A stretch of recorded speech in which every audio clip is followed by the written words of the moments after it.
Mga ret kuya, 2 tao na pagsamahin ko na sa discussion. Oh, may ano ba 'to, may nakita ako. At saka kuting bakit nangyayari kasi 'to sa administrasyon mo, isa 'to sa mga red flags ng iyong administrasyon, eh. Bakit laging may nananalo sa loto?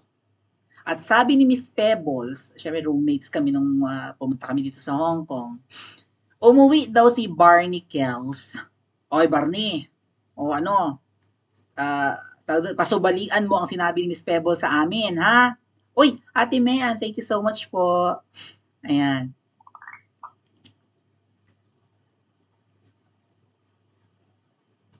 okay.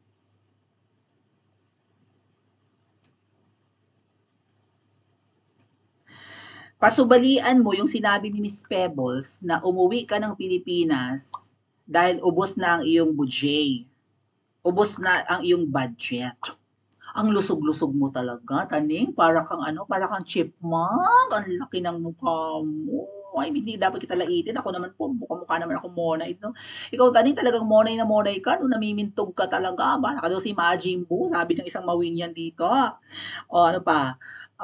Busog-lusog ka talaga, taning. Di ba? Lumba-lumba ka na, taning. Talagang nananagana ka. Well, ako nung nag-aaral ako mga ate at kuya, ang aking puyat ay dinadaan ko sa kain, pero controlled ko pa rin. I must admit na bumilog talaga ako. Until now, hindi ko na ibabalik yung dati kong kola-kola body. Kasi dati akong beauty queen, mga ate at kuya, hindi lang ako matangkad. Bago ako nag-aral, ang bewang ko ay mga 26. Yes. Na ganyan. Hindi ko ma-achieve yung 24. 37, 27, 37. Minsan ganyan. Or 38. Medyo makurba ako noong araw. Hanggang ngayon naman. Pero syempre, hindi na 27 or 26 ang bewang. Dahil nung nag-aaral ako, kailangan ko idaan sa kain yung puyat. Kapag puyat ka, tapos di ka pa kakain, good luck, no? Mababaliwag ka talaga. Ako po kasi ay graveyard sa trabaho, working student ako noon, and then after ng aking shift sa BPO, ay papasok ako ng school. So, idadaan ko sa kain yung aking puyat. Ganyan. Yun ang panlaban naman talaga po sa puyat, eh, di ba? Kain ka, magkape ka, and whatnot, ganyan, fruits. Kaya namilog naman akong talaga noon. Ngayon medyo naibabalik ko na ng konti yung katawan ko, mas mataba ako nung bago ako gumraduate ng 2021. 2021 ako nakapagtapos ng college. Payat lang ako nung gumraduate ako, payat lang ako nung graduation namin dahil nagkakubida ako. 2020, 2021 ang COVID, mga dad kuya. So, in a way, kahit namutik-mutik ka na akong talagang sama-sama pala sa pakiramdam tamaan ng COVID, no? Para kang matitegi. Katakot yun. Tapos mag-isa lang ako, tapos ganun pa yung pakiramdam ko. Nagpapanik ako. Salamat, Ati Pervina. Ah, ah. Alam niyo bang si Miss Marlica nagpadala sa akin ng ano, pambili ko ng kung ano man ang pwede kong mainom, gumanda lang ang pakiramdam, ganyan. Wala pang gamot nun sa COVID, di ba? So, yeah, Miss Marlica is one of the people na tumulong sa akin. Okay, nakakatuwa si Miss Marlica. Sino lang ba naman ako? Kay pipitsuging vlogger lang. Okay? So, Pangulong Duterte pa yun yung COVID, hindi pa si Kuting yun. Oh, magkakilala na kami ni Miss Marlica, di ba? Hanggang ngayon, magkakasama kami sa laban namin. Oh, dati nagtataka ako bakit yung binabati ko si Kuting, pare-pareho naman kami supporters. Yung pala marami na siyang na-discover, nakakaiba dahil sa butod na yan. Okay, so itong si Taning going back, talagang namimintog ng malala. Iba eh. Iba. I mean, sabi nila, it's a psychological kind of a problem or if not a disease, itong obesity, right? Itong sobrang pagtaba kasi hindi naman daw talaga makontrol ng mga tao yung kanilang kain. Baka dahil sa depression, kumakain ng bonggang-bongga. Pero itong taning na ito, siguro pash-pash ng kain talaga to, namimintog talaga. At lahat naman po ng napapadikit sa mag-asawang puting at ahas ay nagtabaan. Even yung mga secretaries ng palasyo. Even si Melquiades Rob, taba-taba. Lahat ng napapadikit sa mag-asawang yan, tumataba. Lalo na yung mga Novo-rich, yung bago-bagong yumayaman, di ba? Bago-bago siguro nakakatikim ng mga sasarap na pagkain. Nagtatabaan. So may parinig dito si Political Rich. Oo, hallelujah, Ate Mean, totoo po yan. Praise God, no, naibalik of all the things. Ko po, para ako napilayan nung wala akong cellphone na. Okay, anyway, where was I? Oh, post ni Political Witch Boy. Feeling ko si Taning ang pinaparinggan ni Political Witch Boy na to eh. Oh, alam nyo bang bata pa si Political Witch Boy? Bagets. Siguro hanap ako ng picture niya.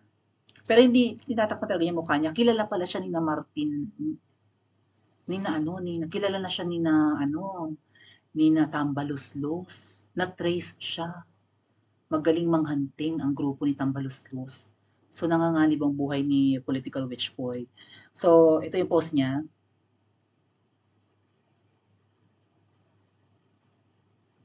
Ingat ka kapatid, ang pogi-pogi mo, ang bata-bata mo, tapos gugurgurin ka lang ng mga yan, threaten sila sa'yo. Hindi ba sila, hindi ba sikat na, di ba pinagbibintangan nila si Political Witch Boy, si Joe? Joe yung nasa Thailand? Hindi, mas bagets kay Joe, ang layo ng edad. 20s lang itong si Witch Boy, pogi. Oh, bagets. Congrats ulit sa nanalo sa loto. May nanalo na naman daw sa loto. Need niya pamasahe pa uwi sa UK. Sino tutukoy nito? And then, syempre, school expenses, intindi na lang talaga, unawain na lang natin. Oh, nanalo siya. Kala ko ba may mga tickets na siya noon, nung dae-dae nanalo. Taning! Oh, ang sabi ni Miss Pebbles, ikaw daw ay umuwi ng Pinas dahil kuripot daw si Ma'am Shi. Kuripot si Ma'am Shi? Really? Kala ko ba ano yan, nagpapaulan ng biyaya? Tsaka nakita ko talaga sa ano taning eh, sa librong Kingmaker, inekis talaga ni Ma'am Shi yung pangalan mo dun, niligwak ka sa banga. Siya ang lumigwak sa'yo, hindi si Attorney Vic, ina mo ka. Hindi si Attorney Vic ang lumigwak sa'yo. Well, yun ang pagkakaintindi ko, penmanship ni Ma'am Shi yun nandun eh. Sulat kamay ni Ma'am Shi daw yun eh. Yung umekis ng ganun sa pangalan mo. Oh.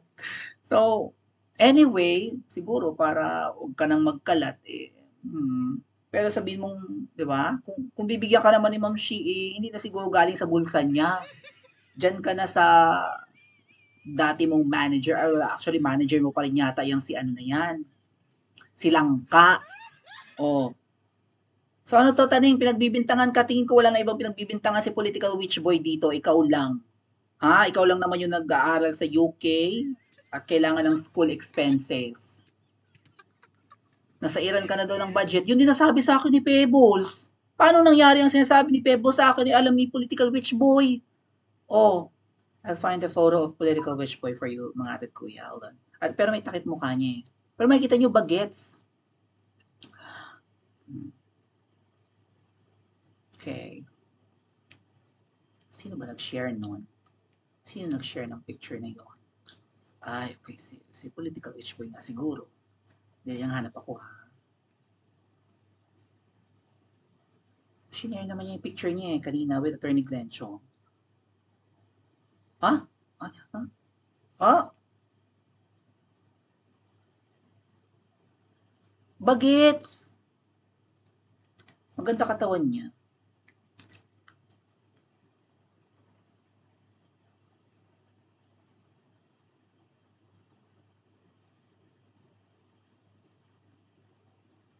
Kapayat-payat naman ito kumpara kay Joe. Si Joe naman ay maskulado talaga.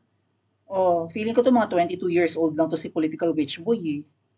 Bagets, pero matapang. Threaten sila kay Political Witch Boy. Hinanting nila to ah. Kilala na nila. Kapatid, mag-ingat ka ha. Gurgurin ka ng mga yan. Diyos ko, hindi ka naman malaking vlogger. Hindi ka nga nagpapakita ng mukha. Hinahanting ka. Oh. Now, ito namang si Ehem Ehem, bangag daw nung nakarang araw. Kahapon ba yun? Yung nagsalita na yung ang tapang-tapang na ang sabi niya ay ano, yung 'di ba may pabuya sa ulo si Pastor Quiboloy tapos ang tapang, first time natin narinig si Kuting na ang angas-angas. Lumabas ka, magpakita ka, dapat lang. Tumanggap sila ng 'di ba ng donasyon para ipatong sa ulo ni Pastor Quiboloy. Tama ba 'yun? 'Di ba illegal 'yun? Well, bribery 'yun ah. It's almost a crime, right? It maybe it's a crime. Bakit tatanggap ang gobyerno ng pera sa kung sino mang taong mayaman para gawing pot money or pot money ba tawag dun? Patong sa ulo ni Pastor Quiboloy, premyo. Ma- Alam niyo, delikado si Pastor Quiboloy. Ha?